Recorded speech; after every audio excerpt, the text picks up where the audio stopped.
Hello everyone, I welcome you all to study IQ Aarambh. आज हम बात करेंगे कि अगर आपने अभी जस्ट अपना 12th खत्म किया है और 2028 में IAS का एग्जाम देने का सोच रहे हैं, मतलब कि अभी आप फर्स्ट ईयर में आने वाले हैं। इसका मतलब क्या हुआ, 2025 से 26, 27, 28 ये 3 साल की जो जर्नी है, ये 3 साल के प्लान को UPSC का आपका 2028 का जो एग्जाम होगा उसमें आप फर्स्ट अटेम्प्ट में उसको कैसे क्रैक करें उसके बारे में बात करेंगे। तो ये जो 3 ईयर का प्लान होगा जिसमें आपको कॉलेज की स्टडीज भी मैनेज करनी है, सारा कुछ मैनेज करना है, ये कैसे करेंगे उसके बारे में बात करते हैं। तो हमारा जो गोल है 2028 UPSC है। अब अभी हम 2025 में है, 26 होगा, 27 होगा और ये 28 है। अगर आप इसको ऐसे देखेंगे कि लेट्स से आधा 2025 खत्म हो चुका है ना, अब ये आधा बचा है, ये इतना बचा है और 2026 इस तरीके से ये, तो ये जो फेज है ये आपका फर्स्ट ईयर है।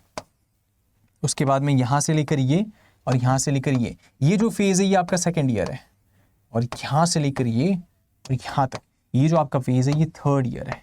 अब इसके बाद में यहाँ पे आपका प्रीलिम्स का एग्जामिनेशन है और उसके बाद में यहाँ पर आगे जाएंगे तो यहाँ पे आपका मेंस का एग्जाम है, और फिर नेक्स्ट ईयर जब आएगा 2029 में, आप फेब में, मार्च में आप अपना इंटरव्यू दे रहे होंगे, personality test, and then after 1-2 महीने बाद रिजल्ट्स आएंगे और कहीं ना कहीं यहाँ पे आप IAS बन चुके होंगे, या आपका जो सपना है UPSC को क्रैक करना वो आप इंश्योर कर चुके होंगे। तो इसके बारे में हम बात करेंगे कि ये कैसे जर्नी को ट्रैवल करना है। और आप अभी आपने फर्स्ट ईयर ज्वाइन किया है या करने वाले हैं, 12th अभी जस्ट खत्म हुए, तो ये पूरी जर्नी हम साथ में ट्रैवल करेंगे। पूरे 3 ईयर का प्लान कि क्या कब क्या पढ़ना है, किस तरीके से मॉक्स लगाने होंगे, क्या सारी चीज़ों को हम कवर करेंगे। NCERT पढ़नी है तो कौन सी NCERT पढ़नी है, किसको ज़्यादा फोकस करना है, सारी चीज़ों पे ध्यान देंगे। क्वेश्चन आंसर राइटिंग कैसे करना है, मेंस की भी तैयारी करेंगे, क्योंकि ज़रूरी हो जाता है कि मेंस रेडी भी हम पहले ही रहे। तो ये सारी चीज़ों को हम कवर करेंगे। अगर हम इसको ऐसे देखें तो ये जो चीज़ है, अब 2025 में ये हमारा क्या टारगेट होना चाहिए, ये वाला जो पार्ट है जो हम कह रहे थे कि हमारा जो फर्स्ट ईयर होगा, ये जो फर्स्ट फेज जो है ये 2025 और 2026, ये जो फेज है हमारा फर्स्ट फेज, हमने इसको 3 फेज में डिवाइड किया है। तो हमारा जो ये फर्स्ट फेज है, फर्स्ट जो हमारा फेज है उसके अंदर हमारा टारगेट रहना चाहिए कि हम अपने फाउंडेशन को मजबूत करें। फाउंडेशन को हम कैसे मजबूत करेंगे? फाउंडेशन को मजबूत करने के लिए आपको कोर सब्जेक्ट्स पे ध्यान देना है। दैट इज आपके कोर सब्जेक्ट्स हो जाते हैं हिस्ट्री, ज्योग्राफी, पॉलिटी और इकोनॉमी। आपके कोर सब्जेक्ट्स हैं इको, पॉलिटी, ज्योग्राफी और हिस्ट्री। अब ये जो 4 सब्जेक्ट्स हैं इसके ऊपर आपको ध्यान देना है ना, क्योंकि स्टैटिक ओरिएंटेड है, ये स्टैटिक ओरिएंटेड है, स्टैटिक का वेटेज सिग्निफिकेंट रहता है। उसके बाद में आप देखेंगे कि एनवायरनमेंट है, साइंस एंड टेक है और करंट अफेयर्स है। ये हम प्रीलिम्स की बात करें, उसकी बात करें तो ये चीज़ आ जाती है, ठीक है। तो एनवायरनमेंट और साइंस एंड टेक में आप देखेंगे करंट बेस्ड क्वेश्चन आते हैं, करंट अफेयर बेस्ड क्वेश्चन आते हैं, जैसे हम CA बोल सकते हैं, करंट अफेयर है ना। और ये करंट अफेयर वाले बाकी जो एलिमेंट्स होते हैं वो इंटरनेशनल रिलेशन, बाकी जो चीज़ें आगे स्कीम्स हो गए वो सब पूछे जाते हैं। तो ये हो गया करंट वाला, और ये हो गया हमारा स्टैटिक वाला, जिसमें क्या 4 हमारे फाउंडेशन कोर सब्जेक्ट्स हैं। अब इसके बाद में हम बात करें कि हमारा जो मेंस वाला पार्ट होता है, मेंस में हमको देखने को मिलता है GS 1, 2, 3 और 4 है ना। 4 एथिक्स है, इसको हम अभी नहीं करेंगे क्योंकि जब तक हमको ये ही नहीं पता है हम यहाँ तक कैसे जंप कर लाएंगे, क्योंकि ये बहुत इंपॉर्टेंट है, ठीक है। तो इसको अभी नहीं करना, इसको हम बाद में देखेंगे, ठीक है। अभी ये फर्स्ट, सेकेंड और थर्ड जो हमारा पेपर है उसमें थर्ड पेपर में है इकोनॉमी, एग्रीकल्चर है, उसके बाद में साइंस एंड टेक है, एनवायरनमेंट है, डिजास्टर मैनेजमेंट है, इंटरनल सिक्योरिटी है। इस तरीके से है, जो इंटरनल सिक्योरिटी है, डिजास्टर मैनेजमेंट है और एग्रीकल्चर है, इसको हम मिसलिनियस बोलेंगे क्योंकि ये प्रीलिम्स में नहीं है, सिर्फ यही भी हमको देखने को मिल रहा है। उसके साथ में जो पेपर 2 है इसमें पॉलिटी है, इसके बाद सोशल जस्टिस है, गवर्नेंस है, उसके बाद में इंटरनेशनल रिलेशन है, ठीक है। अब यहाँ पे गवर्नेंस, ये तीनों मिसलिनियस बोलेंगे। हालांकि कुछ क्वेश्चन डिराइव होकर प्रीलिम्स में आ जाते हैं, लेकिन मेजॉरिटी जो आप यहाँ पार्ट पढ़ेंगे और वो बहुत अलग होता है। तो इस वजह से पेपर 1 में अगर आप देखेंगे तो हिस्ट्री है, ज्योग्राफी है और उसके साथ साथ में सोसाइटी है, ठीक है। अब हिस्ट्री में भी पर्टिकुलरली अगर हम बात करें पोस्ट इंडिपेंडेंस, वर्ल्ड हिस्ट्री की या फिर आर्ट एंड कल्चर की, तो ये यही है, ये प्रीलिम्स में नहीं है आर्ट एंड कल्चर, वहाँ पे एंशिएंट और मिडिवल है। उसके साथ तो ये मिसलिनियस यहाँ के हो जाते हैं। ज्योग्राफी में कुछ मिसलिनियस टॉपिक्स है, जैसे कि फ्लोरा फोना, उसके ऊपर जो क्वेश्चन बनते हैं वो सारे फ्लोरा हो गए, फोना हो गए, इंडस्ट्रीज़ का जो लोकेशन है उसके ऊपर बन जाता है। सोसाइटी में बात करें तो पूरा ही मिसलिनियस एक नया टॉपिक है, ठीक है। तो इस तरीके से हमको समझ में आता है कि इतने सारे मिसलिनियस टॉपिक्स हैं, और अगर इन मिसलिनियस टॉपिक्स को अलग करें तो हमारे पास कोर सब्जेक्ट्स ये निकल के आते हैं।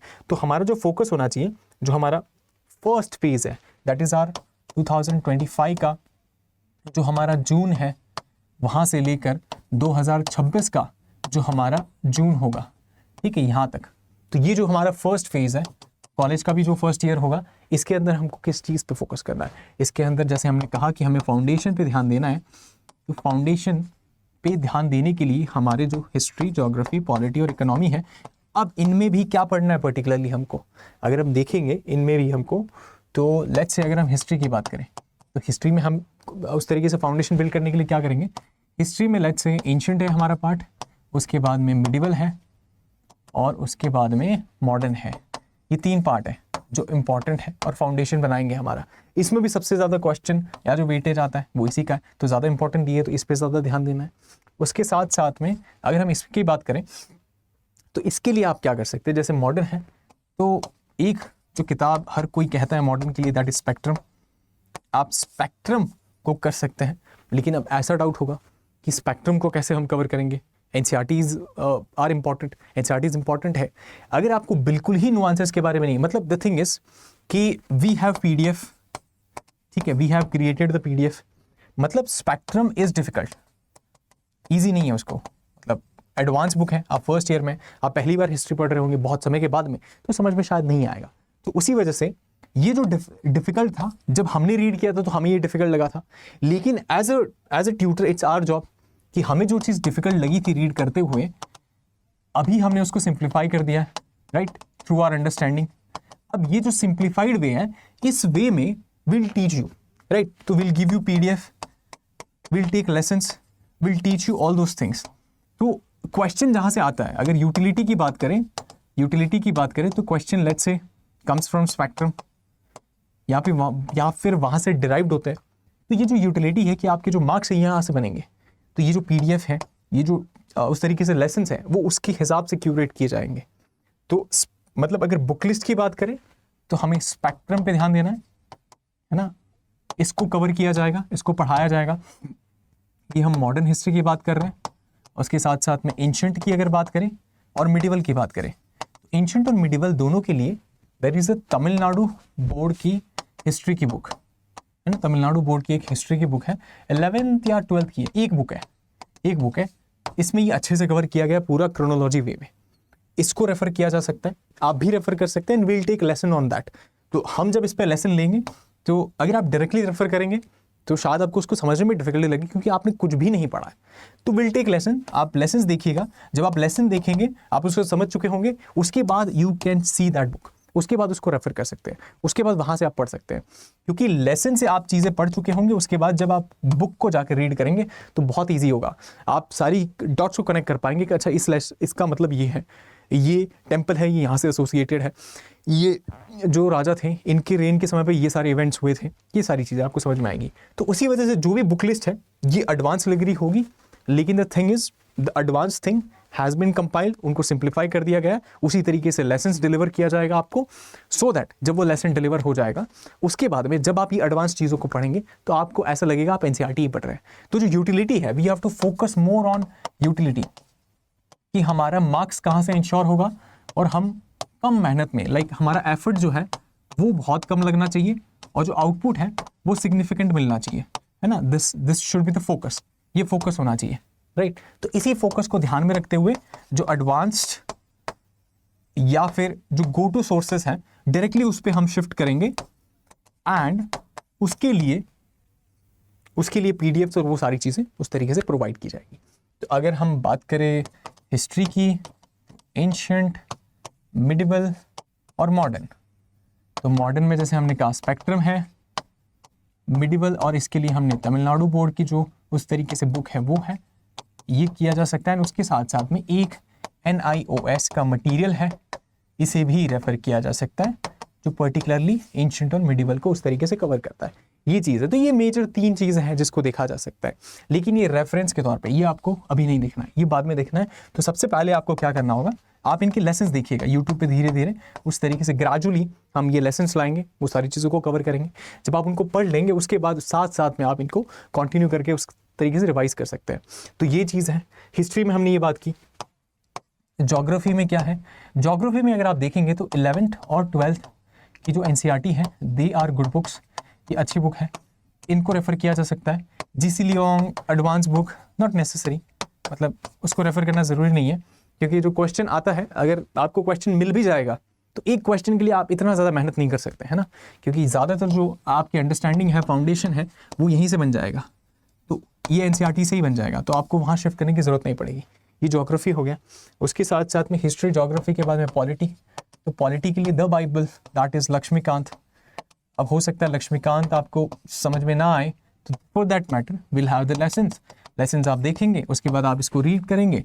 तो आप रीड नहीं कर रहे होंगे, आप एक्चुअली इसको रिवाइज कर रहे होंगे, क्योंकि स्टडी तो आपने यहाँ कर ही लिया लेसन्स के थ्रू। तो इस तरीके से हम इसको आगे लेके जाएंगे।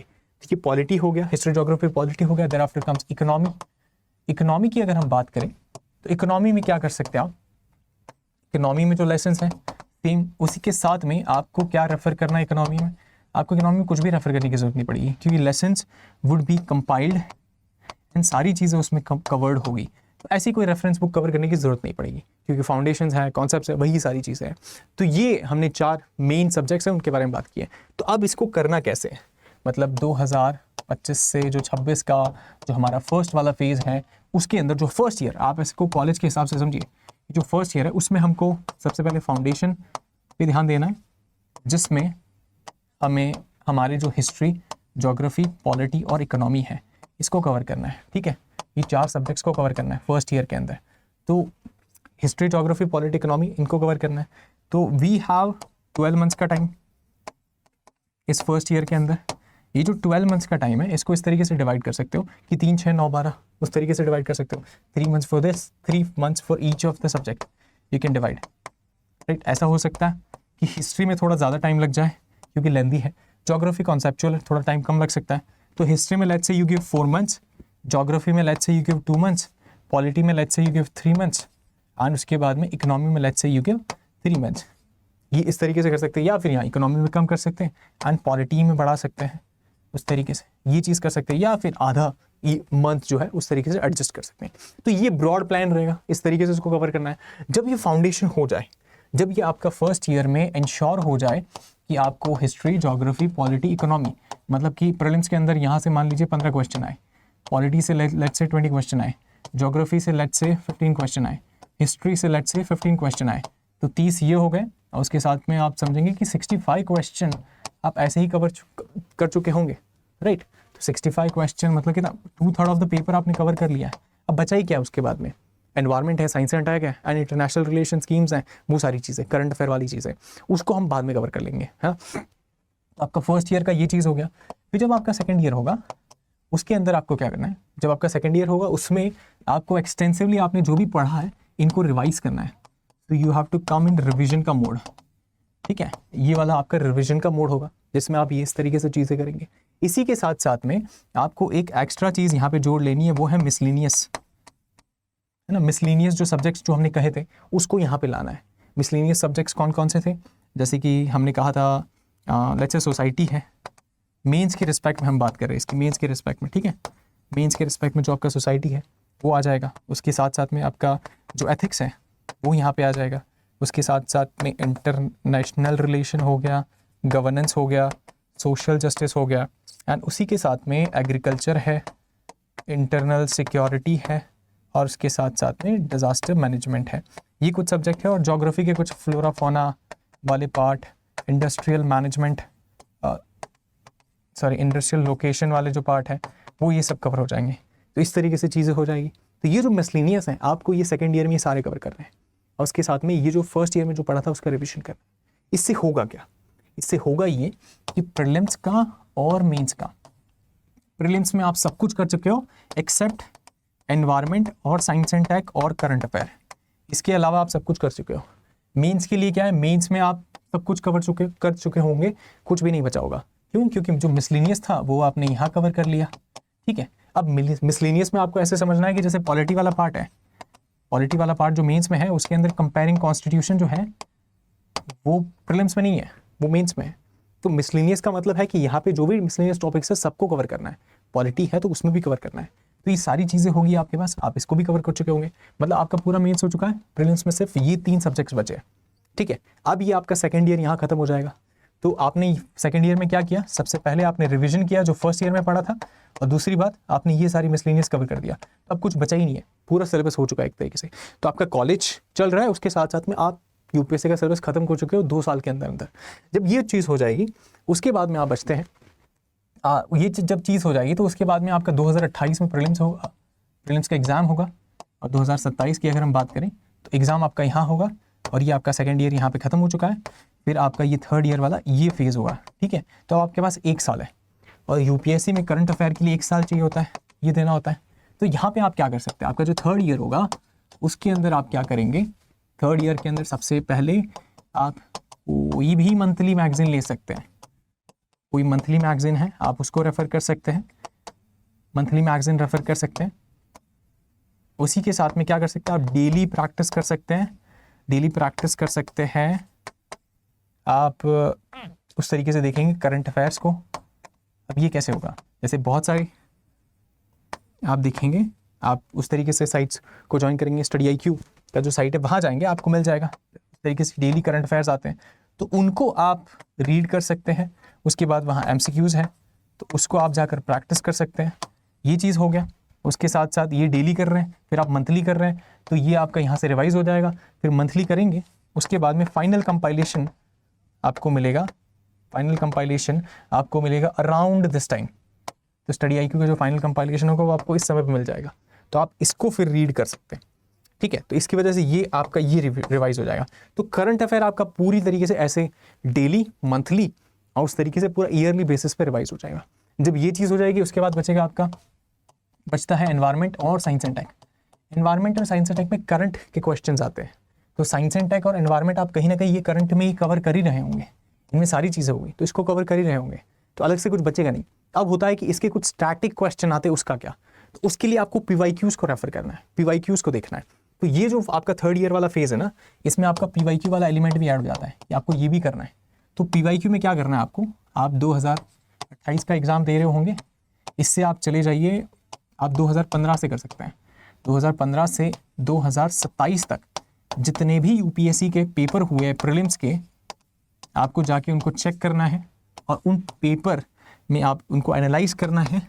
और उन पेपर में देखिए कि एनवायरनमेंट और साइंस एंड टेक, सिर्फ ये नहीं बाकी सब्जेक्ट्स भी है, लेकिन पर्टिकुलरली इसके लिए क्या करना है, एनवायरनमेंट और साइंस एंड टेक के जो भी आप देखेंगे, लेट्स से ये क्वेश्चन है, उसके बाद में ये ऑप्शन है, ठीक है। अब इस तरीके से होगा, अब जो भी ऑप्शन है, लेट्स से अगर ये करेक्ट ऑप्शन है, ऑप्शन A करेक्ट है, ये गलत है, आपको इनके ऊपर रिसर्च करना है, जो गलत ऑप्शन है उनके ऊपर। ये रिसर्च करने के बाद आप अपना नोट्स बनाएंगे उसके बेसिस पे। तो इससे क्या होगा, आप एग्जामिनर ने आपको जो भी मटेरियल दिया है, पेपर में दिखाया है कि भाई साइंस एंड टेक में मैं चाहता हूँ कि आपको ये जानकारी हो, वो सारी चीज़ जो पेपर में है आप उसको पढ़ चुके होंगे, आप उसको ग्रहण कर चुके होंगे। और जब वो आप इंश्योर कर चुके होंगे तो उसके बाद आपका अगर कुछ भी स्टैटिक क्वेश्चन बनेगा तो वो यहीं से बनेगा। PYQ रिपीट होते हैं, तो अगर डायरेक्ट रिपीट नहीं होगा तो किसी ना किसी वे में रिपीट होगा, आप उसको एलिमिनेट कर लेंगे। तो ये जो अप्रोच है, ये यूटिलिटी वाला अप्रोच है, ये हेल्प करेगा आपको, ठीक है। तो इस तरीके से ये इंश्योर किया जाएगा। तो साइंस एंड टेक में आप ये चीज़ कर सकते हैं, ये बात हो जाती है। अब ये थर्ड ईयर वाला जो फेज़ है, इसमें आपने ये सारी चीज़ें की, ये PYQ किया, ये सारा चीज़ किया। अब उसके बाद में लाइक आप 2028 का जो प्रीलिम्स होगा उसके लिए एकदम रेडी हो जाएंगे। लेकिन एक चीज़ रह जाएगी, वो है आपका CSET। अब CSET में हम काफ़ी बार नेगलेक्ट कर देते हैं, नहीं हमारा तो मैथ्स अच्छा है, लॉजिकल रीजनिंग अच्छा है, हमारा आर्ट्स ही अच्छा है, हम कर लेंगे। ऐसा नहीं होता है, इट्स डिफिकल्ट अगर आप उसको सही से टैकल ना करें। मतलब चॉइस ऑफ क्वेश्चन का गेम आ जाता है, चॉइस ऑफ क्वेश्चन। अगर आपने कितना भी अच्छा हो, कितना भी प्रैक्टिस किया हो, गलत क्वेश्चन उठा लिया, आपका टाइम वहाँ वेस्ट हो जाएगा। और जब टाइम वेस्ट हो गया तो फिर समय बचेगा नहीं, तो आप OMR में भरेंगे क्या, और जो भरेंगे वो नेगेटिव होगा, उस तरीके से सिलेक्शन नहीं हो पाएगा। तो ये नहीं होने देना है। तो इसी वजह से CSET के लिए क्या कर सकते हैं आप, कि आपका जो दिसंबर वाला फेज़ होगा, दिसंबर 2027 से लेकर आप देखेंगे ये 2028 का जो आपका मई है ना, 28 मई के आसपास आपका एग्ज़ाम होगा, या फिर 4 जून के आसपास, 2028 में, इन दोनों में से कोई एक डेट को होगा संडे को। तो ये दिसंबर 2027 है। और उस तरीके से ये जो फेज़ है, यहाँ पे आपको सी सेट पे फोकस करना है। सी सेट में क्या करना है, सी सेट में आपको PYQs देखना है। अब PYQs आपको बहुत अलग अलग टाइप के मिलेंगे। अगर आप 2015 से देखेंगे तो 18 तक के आपको ईजी मिलेंगे और 19 से लेकर आपको डिफ़िकल्ट पैटर्न देखने को मिलेगा, 2027 तक का जो भी होगा, ठीक है। तो आपको इसको और इसको दोनों को प्रैक्टिस करना है, इस टाइप के क्वेश्चन को भी, इस टाइप के क्वेश्चन को भी। लेकिन ये मान के चलना है कि एग्जाम में डिफिकल्ट क्वेश्चन आएगा तो इस हिसाब से प्रिपेयर्ड भी रहना है, वो बात आ जाती है। तो ये इस तरीके से सारे सब्जेक्ट्स को आपको मैनेज करना है, और जब आप इस तरीके से मैनेज करेंगे तो यू विल बी प्रिपेयर्ड 2028 का जब एग्ज़ाम होगा, और जब एग्ज़ाम का डे होगा, लेट्स से 28 मई होता है या फिर 4 जून होता है 2028 का, तो उस दिन आप प्रीलिम्स के लिए प्रिपेयर्ड रहेंगे। इसमें आपने GS में सब कुछ कर चुके हो, आप सी सेट में सब कुछ कर चुके हो, सी सेट में आपको जो PYQ करना था आप उसको कवर कर चुके हो, उसमें जो कॉन्सेप्ट्स लगेंगे आप उसको प्रैक्टिस कर चुके होंगे। सारी चीज़ें हम यहाँ पे करा देंगे आपको। और उसके साथ साथ में ये जब चीज़ हो जाएगी, उसके साथ में आपके जो मॉक्स होंगे वो भी कराए जाएंगे। और मॉक्स आपके जो है वो दिसंबर से एक्चुअल में चालू होंगे 2027 के, एंड आपको ये कराए जाएंगे अप्रैल ऑफ 2028। ये बात हो जाती है। और इसके पहले भी जो प्रैक्टिस है वो ज़रूर कराई जाएगी, ग्रेजुअली थोड़े थोड़े सेशंस लाए जाएंगे। लेकिन जो फुल थ्रॉटल होगा वो आपको इस फेज़ में देखने को मिलेगा, क्योंकि इसी फेज़ में आपको सारी चीज़ों को कंपाइल करना है, जो भी पढ़ा है उसको कंपाइल करना है, उस तरीके से एग्जाम में जाना है। तो ये बात हो जाती है, ये वाला फेज़ हो जाता है। अब उसके बाद में GS में भी आप सारे सब्जेक्ट्स कर चुके होंगे, करंट अफेयर आप 1 साल का कर चुके होंगे, PYQs जो है सिर्फ साइंस एंड टेक और एनवायरनमेंट नहीं, सारे सब्जेक्ट्स के करने, उनका जो अप्रोच है वो भी देखना है। और किस तरीके से हम एलिमिनेट कर पाएंगे ऑप्शंस को, किस बेहतर तरीके से हम ये स्मार्ट तरीके से ये देख पाएंगे कि नहीं ये ऑप्शन करेक्ट नहीं हो सकता, क्योंकि UPSC का जो ट्रेंड है उसके हिसाब से सारी चीज़ों को एनालाइज करेंगे और ये इंश्योर करेंगे कि प्रीलिम्स में ज़्यादा से ज़्यादा नंबर आए और हमारा जो GS और CSET है दोनों क्लियर हो। और फिर हम जो अगस्त ऑफ 2028 या फिर सितंबर ऑफ 2028 में हमारा जो मेंस होगा उसमें हम ये इंश्योर कर पाएँ कि हम इसमें एंटर करें। एंड देयर आफ्टर इसमें भी अच्छे मार्क्स लाने के लिए आपको क्या है, आपको ऐसे है और एथिक्स है और आपका ऑप्शनल है, ये सब्जेक्ट्स हैं, ठीक है। इसको आपको इंश्योर करना होगा कि ये आप अच्छे से कर पाए। तो ऐसे के लिए सेशंस लाए जाएंगे अभी से, ताकि आप हर वीकेंड पे या फिर महीने में 2 वीकेंड पे आप उसको उस तरीके से ऐसे लिखें। एथिक्स के लिए सेशन आपको लाए जाएंगे, सेकेंड ईयर में आप इसका प्रिपरेशन शुरू कर सकते हैं। एंड जो ऑप्शनल है ये आपको उस तरीके से सारा गाइडेंस दिया जाएगा कि कौन सा ऑप्शनल आप चुन सकते हैं, कौन सा आपके लिए बेहतर हो सकता है। आपका ग्रेजुएशन सब्जेक्ट है, क्या आपको उसमें कॉन्फिडेंस है, आपको इंटरेस्ट है कि नहीं है पर्टिकुलर ऑप्शन में, वो सारी चीज़ों को ध्यान में रखते हुए ये चीज़ की जाएगी। और उसके साथ साथ में ऑप्शनल को पूरे 3 ईयर्स, ऑप्शनल को ऐसे मान के चलना 3 ईयर का प्रोग्राम है। जैसे हमने फाउंडेशन को फर्स्ट उस तरीके से बांटा है, ऑप्शनल को मान के चलना पूरे 3 ईयर का प्रोग्राम है। अगर आपका ग्रेजुएशन सब्जेक्ट है तो और भी अच्छा है कि उसी तरीके से आप उसको कवर कर रहे होंगे। अपने ग्रेजुएशन सब्जेक्ट में आप जो भी पढ़ रहे हैं उसी के साथ में ऑप्शनल का जो पार्ट है आप उसमें वो उसको कवर कर रहे होंगे, ऑप्शनल के हिसाब से नोट्स वैसे बना रहे होंगे। और इन सब में मेंस के जो मिसलेनियस है, बाकी जो टॉपिक्स थे उसमें भी नोट्स ऐसे बना रहे होंगे। जो कंसाइज नोट्स हैं वो PDF है, सारी चीज़ें शेयर कर दी जाएगी, तो आप उसको रेफर कर सकते हैं। तो ये बात हो जाती है। एंड उस तरीके से हम इंश्योर कर पाएंगे कि आपका जो रिजल्ट आएगा दिसंबर ऑफ 2028 में, तो आप मेंस क्लियर कर चुके होंगे। और उसके बाद में आपका जो 2029 होगा उसके जैन, फेब और मार्च में इंटरव्यूज़ होंगे, इन तीनों में से कोई एक मंथ में। एंड इसके बाद में आपका जो फाइनल रिजल्ट आएगा अप्रैल में और मई में, तब ये इंश्योर किया जाएगा कि आप जो रैंक चाहते हैं आप वो अचीव कर चुके हैं। और आप जो IAS बनने का सपना देखे थे 2025 में, आज के दिन ये आज से 4 साल बाद अचीव हो चुका होगा। 3 साल प्रिपरेशन का और 1 साल आपके एग्ज़ाम देने का। तो ये जो चीज़ है, इसके ऊपर जो नोट्स है, सारी चीज़ें जो है, ये हम आज से 2025 का आप ऐसे मान लीजिए कि 2025 के इस तरीके से देख लीजिए कि आज से हम इसको शुरू करेंगे। 2028 का जो आपका दिन होगा एग्ज़ाम का, उस आखिरी दिन जो होगा आपका सिलेक्शन का, उस दिन तक आपके साथ रहेंगे। तो ये जो 4 ईयर का जर्नी है ना, 4 ईयर का जर्नी है, ये हम साथ में उस तरीके से ट्रैवर्स करेंगे। तो उसके लिए आप क्या कर सकते हैं, उसके लिए आप कर सकते हैं MAD live_study IQ। ये जो है, इस पर आप, ये टेलीग्राम चैनल है, इसको आप ज्वाइन कर सकते हैं। सारी नोट्स, PDFs वगैरह सारी चीज़ें यहाँ शेयर की जाएगी। तो ये जो पूरी जर्नी है उसको साथ में ट्रैवर्स करेंगे हम। सो आई होप एंड विश आपको ये पसंद आया हो। अगर आपको पसंद आया हो तो डू लाइक, शेयर, सब्सक्राइब। आपके जो भी फ्रेंड्स हैं जो 12th अभी खत्म हुआ है, फर्स्ट ईयर ऑफ ग्रेजुएशन में है या अभी एंटर करने वाले जस्ट, तो उनके साथ ज़रूर शेयर कीजिए सो दैट उनका जो UPSC का सपना है उसको इंश्योर किया जा सके, और उस तरीके से इंश्योर किया जा सके कि वो अपना जो 2029 में IAS बनने का जो होली PDF में नाम चाहते हैं वो इंश्योर हो पाए। So I hope and wish आपको पसंद आया हो। Thank you so much for watching. See you in the next video.